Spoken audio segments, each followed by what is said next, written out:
Welcome back to the Dark Elves Abridged, where previously we finished off the cult of Sotek, then got stuck into our war with the Itza Lizardmen. We have some unstable captures made so far, but they're also currently invading us. Then again, one of their two invading armies just got taken out by one of our garrisons, so actually the situation isn't so bad. We can actually start sorting out the rest of this invasion right now after that defensive battle, because we are in a good position to bounce back. Firstly, the guy who somehow survived that defensive battle had some recruitment going. That recruitment's gone through, and he then takes out the survivors from the Lizardman army. Shadesman continues on to his destination over here, grabbing us another territory that we've had before several times and lost several times. Looks like another Lizardman army is popping up over at their capital, so we're going to be invaded again in a couple of turns. I was happy at this stage to go for peace. We could have a few turns of peace, just rearrange our troops, try and put down some rebellions, things like that. But no, they're not interested right now. So we carry on, and our next move is to have the army I was rushing back to help with our defense go after the other current invasion army. Here it's just a straight up one-on-one field battle, no tricks here, although I have just added to my army a fire sorceress by popular demand. So just going to be a standard field battle where we're going to use our standard field battle strategy. We force the enemy to attack us by just having much better long range potential, and while they're coming this way, we'll do a little bit of damage, or even a lot of damage in some cases.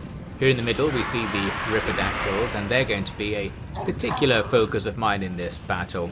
I actually decided to really focus them down, so as they got close, I used my Black Arc Reaver to immediately net them out there, nice and far away, but in range of both the bolt throwers and our shades. And now I'm just going to pound them with a whole load of bolts to try and just stop them from rampaging around, because not only do they do damage, but they stop our men from firing out at other stuff as well, so they really do reduce our combat effectiveness if we let them get too close. But with that net, I've almost killed them. They actually rout and then come back. While they've got no health, again they have a lot of models left, so they can come back with okay morale because their unit considers itself to not be all that dead. But yes, that's a better start than it could have been. Got a battle between our handbows and some grenadiers, and flying grenadiers off on the right there. And in the middle, the enemy skirmishers will not be able to contend with our skirmishers, and my Black Arc abilities will make sure that fight goes our way. Overall, it's just the standard distract the enemy on stuff and shoot them with shades strategy, so not too much to say about that. But here is the debut of the Flaming Head spell that was recommended in particular. I didn't really use it that effectively. It did some damage to a couple of units. The thing about this spell is, in the UI, it kind of looks like it's going to go, say, 10 meters, but actually it goes really far, so I threw it through about half of an enemy unit and really should have gone right to the end of the line and thrown it down the entire battle line to get more kills. We'll try that next time once I finally get a grip on that attack.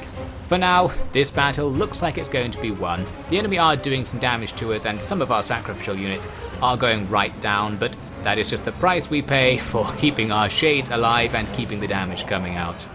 Here's the final little bit of the battle, where everything was gone except for this blob on our right, where they actually broke through my distraction and killed a whole bunch of my shades, and we got revenge by dropping one of those on them. That finishes things off. And then I did chase the army off the field to get some more kills, leading us to this, a Pyrrhic victory because of how many things we did sacrifice. We lost several units, including one unit of shades, and that's the annoying one because we can't just immediately re-recruit them. Although that said, we're in the best place to lose shades because they come from the Black Arcs, and the Black Arcs are around here on the campaign map, so I can get them back soon, but it takes a couple of turns.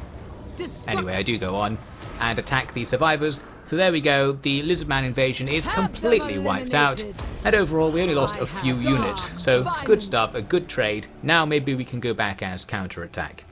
You might remember though that Lothern are also invading us at the moment, and here they are at the Temple of Tlenken with a stack that landed, sat around for a while, and is finally attacking. Now I thought here we do have a full stack garrison, but we don't have walls. And while I was tempted to do this at first, I thought back and seemed to remember I've done this kind of battle before in this campaign, and it went really bad despite my optimism, so we're just not going to do it. Interestingly, they don't take the place at first, they just sack it, then turn around having second thoughts and they do take it. So there we go. Now the Lothern forces are there, and they could come on and invade other places. Shadesman is going to rush back north to try and hold in check that new Lizardman army that is building at their capital, and our little group hanging around in our home territory will go to replace where Shadesman just was. There is another angle we can take going straight west from there, but we don't really have enough troops to do it. As for Lockyer, originally I had been planning to go south because there is another Lizardman settlement way down this road in the mountains I could take. However, with the High Elves now moving in over there, and with the fact that some of the territory we've taken is going to rebel, or pretty much all the territory we've taken around here is going to rebel, I figured might as well go back actually, if only to go for the Elves. There is also a new Lizardman army building there in the north. Floating Pyramid will be in trouble. Really, I'm not going to bother defending it, and if they bring more than a few units, they can take it. Not much we can do about that with our current money situation. We're skipping now to the next turn because nothing happened, nothing that we particularly saw anyway. And Lockyer does reach the Temple of Kara there, still going to rebel. Shadesman is now facing Gorok rather than an inferior commander, and he's still recruiting troops, so for now, I'm just going to dump him in the settlement here, although in the turn after I actually move him out to raid enemy territory while we wait for something to happen. As for Yadis, I need to do the Shades replacement. We can actually get a couple of units of Shades here, and then we'll have to shop in the catalogue for some distractions. But as I said, it takes a while to get these guys, so we have to just wait around for 2 turns and not move her anywhere. So that's a lot of expensive units to not be using on the front lines for a while, which is a shame. But I also didn't want to go without our full complement of stuff, because our armies aren't really that strong, even with our strong build. Now Lockyer moves forward in his turn. I was planning to go for the Elves. The Elven army is just kind of standing around near Temple of Tlencanon, not really doing anything, which is good. But then, in the next turn, after the Elves still didn't really do anything, I went back because there was a rebellion, thought I might as well kill it on the off chance it allows us to actually hold this territory down. It would be nice to try and keep something, and Lockyer can jump inside there to grab some more public order as well. But yeah, public order is really bad in general, partially because we have the Sword of Cain. We get -3 everywhere. Doesn't sound like much, but it's so hard to get your public order up that having it be going down a really small amount does make a big difference. And speaking of public order, the Order of Lawmasters have rebelled at the Star Tower, so after Yadis was done rebuilding her army, I'm going to send her back to deal with this. I don't really know whether this was needed, because you can see here the garrison at the Star Tower is pretty good. I think if they had attacked in full force, we probably could have taken them down with a manual resolve. I'm being a bit paranoid really, sending a full stack to deal with that. But here's something good that's happening. Looks like Skaven Plague has hit the Itza capital, and that's perfect because now Gorok's army isn't allowed to recruit any more units. It cancels recruitment, that plague. He also takes attrition on the ones he has, and the garrison takes attrition. So now Shadesman can chill outside the settlement just raiding for cash, and after a few turns the enemy will be weak and maybe we can find a way to attack. As for that little army down to the south, I need to get rid of it because money is really bad right now. We're tanking cash all over the place. We actually can't afford to have 3 armies with good units in them, so we need to capture some territory or just kill a load of enemies real soon. As for Lothern, that Elven army finally makes a move. It goes out to sea to attack a Black Ark I had just randomly sitting here, a relatively forgotten Black Ark I think. But this is pretty good because while they're out here just pursuing this Black Ark and luckily not taking it down, they're not doing anything to me. They're not going south and attacking my territories like I thought they would, so overall the Lothern invasion isn't too bad, especially because I still haven't seen the second stack they did bring with them. No idea where it actually went.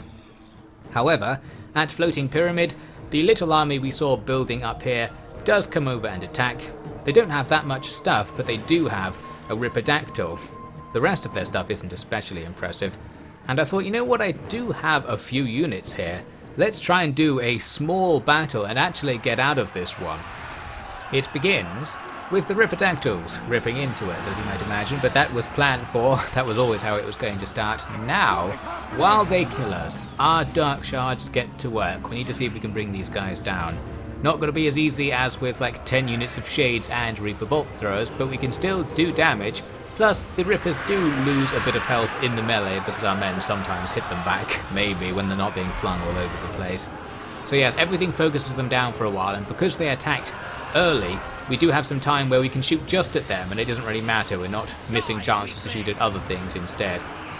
We take off like half of their health before the rest of the fight starts, where we'll be fighting a mix of Saurus warriors which can defeat everything we have, and the skink cohorts which I think are worse and probably can't defeat our trash units like the bleak swords.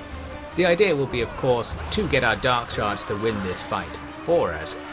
But as things start, they are going to be very much distracted by trying to get rid of the Ripperdactyls. We certainly would have this without the Rippers, we could just be annihilating the enemy from the flanks right now. But we do actually do a load of damage to the Ripperdactyls and rout them. It's another case where they rout with like 95% of their health lost, but only half of their numbers lost, so they will certainly come back and attack us again. And here we go, making the play on the right flank. The Dark Shards move right into position beside the enemy's flank and can just unleash crossbow bolts at short range. This actually doesn't do very much. Some of the guys at the back are arcing them over weirdly, and these things just aren't very powerful. They're a bad crossbow unit, essentially, so even shooting trash like Skink Cohort, we're not like mowing them down or anything, and that fight will go on for a while. Meanwhile, the Ripperdactyls have come back from routing annoyingly, and they'll now go after my crossbows. Because they're on low morale, they won't do as much damage, because I think their damage is tied to morale because of one of their traits. Handy, I suppose, but we're still going to lose a bunch of guys. It wasn't disastrous though, they didn't take out our unit, we just lost a bit of it, and then took down the Rippers. Meanwhile, the balance bar's still kind of even, but the fights are starting to be lost. We've won the one on the right, where our Dark Shards were shooting the enemy at close range. But along the rest of our little line, the enemy have broken through our initial trash, so that's bad news. Now our distractionary units will have to be some of the other Dark Shards, while the ones still free shoot into these fights. And unfortunately, our Dark Shards don't last very long in melee against things like Saurus Warriors, which are a great all-round unit. I seem to remember when I played as the Lizardmen. Back when this game came out, they're basically strong in all situations. As for the Skinks, well, maybe not so much, but they can still bring down the Dark Shards, especially with my army basically dead. Soon we get a chain rout, and really we didn't do that much at all. It's kind of deceptive, because in the battle it really looks like you've got units nearly dead, but on the campaign map they're still just fine, because of the whole model's health versus collective average health and the way it's displayed differently in the two modes. So we did much worse than I thought we did while I was in the fight. I guess that's the summary of that. They ended up destroying Floating Pyramid, which I suppose helps us because now they don't have it at least. With this elf situation, I thought, well, if you want to go after my Black Ark, then why don't you just keep doing it? You can see I've positioned the Ark on the edge of the enemy's movement range. Now if they attack, we'll be able to retreat and get out of their range to survive. My hope is that this will keep the elves so distracted that Lockyer doesn't need to go over there, and instead can come back to near the Floating Pyramid and take revenge. We can easily crush the enemy army, and then we'll try to go after their territories. We've got another faction trying to make a comeback. It's the Cult of Sotek, now jumping back on top of the Order of Lawmasters. So yes, public order is a bit of an issue. Our old enemies are trying to come back, and we could do without having that back progress. That was another case where I was thinking maybe the garrison of the town nearby would just defeat them. I think I'm playing it too safe by actually sending troops to fight these rebels, as mentioned earlier. But we're doing it now, so at least that gets rid of the risk that we'll lose an important settlement. Now down here with Shadesman, I needed to fall back for public order purposes. We were about to have another rebellion nearby, and I could really use not losing this territory, so I'm going to wait in the settlement rather than beside the enemy settlement. Also need to make space for the public order building. That's certainly something we could use right here. I'm going to bring this little stack down to fight the Cult of Sotek. They were up there to defend against this theoretical elvish attack that might be coming, but with them just being distracted, we're kind of working on the assumption that they're just not going to, and if they do, then that will be a problem. Axolotl got the Skaven Plague at the start of the next turn, so the whole waiting there plan was out the window. Gonna have to just let them rebel and try to get Shadesman do not have Skaven Plague while the enemy do. Even if we get it at the last minute, we can go in while the enemy are weak and hopefully do the plan over there. And now Yedus arrives at the Order of Lawmaster army, which has built up to a full stack, and it's an even battle. But luckily, this elf stack is with the regular quote-unquote trash tier elf units, which are okay. Apparently they're just as good as our good tier units, but still, we have our strategy in hand. Annoyingly, the enemy were sitting on a hill, but once I got close, they started coming down to me, even though I actually wasn't shooting at them and they were shooting at me. They decided to come down, so that gets them into range, and here we go. The one thing I was worried about was that their Lancer cav at the front could just kind of charge right past my distractions and slam into the lines of shades, and that actually could ruin our plan. But you can see they're being really indecisive. They keep running backwards now and again, and they're getting hit by loads of stuff. So early on it becomes clear they're not really going to do any sort of serious charge. And when they do get close, they end up in melee combat with something at the front here. So that's all fine. The distraction plan has worked. Those dark shards are probably in trouble, but that doesn't matter. There's another flaming head. I kind of just threw it out forwards to see what would happen. And it really goes very far. It goes much further than I thought. As previously mentioned, I even almost hit their artillery at the back purely by accident. So I'm looking forward to an actual good use of that attack that very efficiently goes down a line. That would be very satisfying.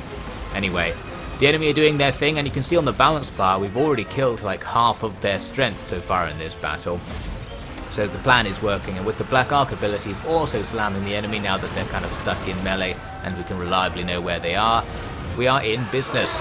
We kill most of the stuff and then start advancing forwards up the hill. There's a nice cauldron right into the middle of some enemy archers doing tons of damage. The fully upgraded version is powerful enough to kill the lowest level units in the game, which is quite satisfying. And here's the result. Basically, we annihilated them. We only got a close victory despite the limited casualties on our side. I think the game was being mean. The enemy lost absolutely everything. So that's one rebellion down. Could have been a waste of time for this force, but at least we've got that sorted out now. Next, I needed to decide where to send it after all that. One option is to go fight the other rebels, but I was worried about the potential of being invaded by the Elves. And of course they could go and support Shadesman, but right now I'm pretty confident he's got a good thing going with this whole plague. Doesn't matter for this turn actually, since we can't go anywhere special. The anti-elf plan is working pretty well though. As you can see, we just keep running away from that army, and that army is wasting the elves a ton of money, I bet, and not achieving anything, so this is perfect. Whereas the Black Arc, well, if it dies, the character actually comes back after a few turns, so we don't really lose anything. Lokio arrives at his destination. This is actually, as it turns out, the last Lizardman place up here, because the other place they had, even further north, was taken by the Skaven. So if we can wipe out this place, then our strategic situation will be simplified. There'll just be one bit of enemy territory down in the bottom left corner to deal with. I'm pretty sure this battle would be doable right now, but because the enemy had more than just a garrison, I thought I'd bother taking some equipment, so I built 2 rams, and we'll come back to that next turn. Here's me discovering accidentally that if you double click on a settlement it opens the diplomacy menu. Might be useful. Anyway, moving on, we've got bad news for Shadesman because he does get the Skaven plague, so now it's a race. Who's going to die more faster? In this case I thought I may as well actually move in and start the siege because the enemy will still take attrition, and maybe it's okay to attack right now. What I don't know is how alive their garrison is, and this is how we find out. Well, it's actually even less alive than Gorok, but the balance bar still looks pretty bad. We're facing less than a full stack of troops, I think, if you add up everything that's actually still there on the other side.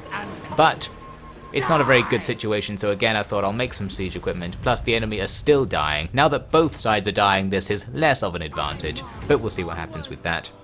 I decided that Yadis is going to come down to support Shadesman eventually, at least. We're going to ignore the nearby rebellion and just run past it, because it seems like there's potential for the plan to go wrong with the plague spreading. Up north though, here's our plan against the Elves working again. This is extremely good. We are just keeping them out of trouble. And you might think at this stage things are getting dangerously close to actually working out and generally all resolving. But the game has other ideas. It's time for the Chaos Invasion, as it turns out. This is pretty inconvenient. Dire tidings from the north, it says there, but also from the south, as it turns out, because some of them have spawned literally right next to our home province. So that's going to be inconvenient. We can't see them anymore, but that cutscene just now revealed that they're somewhere one or two turns of movement away from the coast of our province. So if they go for us, that could be troublesome. We also spot a new Lizardman army and a Skaven rebellion over here in the corner, so that's annoying. This means that bringing Yadis down to this front will be a higher priority. Looks like Gorok is still dying, so that's good. No idea who's actually dying faster there. I think attrition might be proportion based, so we're probably dying faster due to having more health than them. At least the Cult of Sotek Rebellion does just die when it attacks the settlement with my trash inside to help, so that's something. Yadis will run down towards Axolotl. From there we've got a couple of choices. We can go on to the west to help out with Shadesman, or if that other Lizardman army comes up from the south, then we'll be in a position to counter. However, if they just attack the nearby settlement, we certainly won't, and even if they go on to attack our home province. The one thing I'll do to defend at home is bring this little stack of trash down towards the home province, although it will take them a few turns to arrive. With things all of a sudden looking like they might actually go terribly wrong back down there, we need to get this thing out of the way. Lockyer needs to attack and finish off this settlement, and then spend like 5 turns running back down south to get into some action with his good army. I've got 2 rams here, although this settlement, as it turns out, only has 1 gate, so not terribly useful. But things start off well because we get a functioning poison breath that takes out most of a ranged unit on the wall there. So yes, I've got the rams inching towards the walls, and my bolt throwers are taking out the towers, while the towers are taking out the ram pushers, just some dark shards, who are fine to sacrifice. The main plan though is not really based around the rams, it's just over here. This map has these 2 sections to either side of the town where you can stand without being shot by towers. So the shades set up here, while the dread spears use ladders to go up. The shades will just shoot over the wall at all of this stuff that's hanging around beyond the wall. And that's that really. We'll just keep shooting. The AI will keep these units here because it wants to be ready for stuff, and they'll just keep taking damage. Lockyer has immediately annihilated an enemy hero up on the wall with his extreme Sword of Cain damage, so that's all good. And yes, now we wait. This probably isn't the most accurate way to use the shades, but it's going to pick us up some free damage. Down goes one of the towers over there. It takes the bolt throwers a long time to kill towers, but getting rid of them saves a lot of damage over the course of the battle. Now that the enemy are distracted up on the walls by my dread spears, we can go for phase 2 of the Shades Assault plan. We're going to send about half of them to go up the wall as well, because we've got some spaces here where we can set up right above those enemy units and get much better lines of fire to just annihilate them. Lockyer is having fun, clearing the walls of enemies with very little resistance. We get those gates open and boom, the units behind the gate take a bit of damage right there from our Hydra. This is a pretty nice strategy because the Hydra can just sit in the gate. The AI doesn't like to go outside, and just gradually use its ranged ability whenever I remember to do it to shoot things in front of it. There's the Sword of Cain. That Sword of Cain ability will keep recharging while Lockyer is killing things on the wall, so we can grab some extra kills off the wall at the same time. All very efficient. And now we've got the shades up here to do the business. Well, attempt to do the business. Looks like a lot of them aren't actually doing anything. They're definitely in range of units because they have such long range, but some of them are firing, and where they are firing, we're going to chip away at these enemies. And yes, the AI does a really bad job of stopping you doing this, it seems. This could be a universally usable exploit. They just don't really come back up onto the wall. They'll just walk up and down in front of the archers and die, which is great. Their commander gets taken out once the Hydra goes in through the gate, and Lockyer gets involved as well. And really that's the end of the battle. They had a few more units somewhere. But let's just skip to here, a decisive victory. We took very minimal losses in the end, and the enemy got annihilated. So that's the Lizard Man exclave up here, their little outpost base, gone, meaning we don't have to worry so much about this general direction. That simplifies things, but with the new direction to worry about, the chaos spawning in the sea direction, this is going to be of little consolation, as we shall soon see in the next part.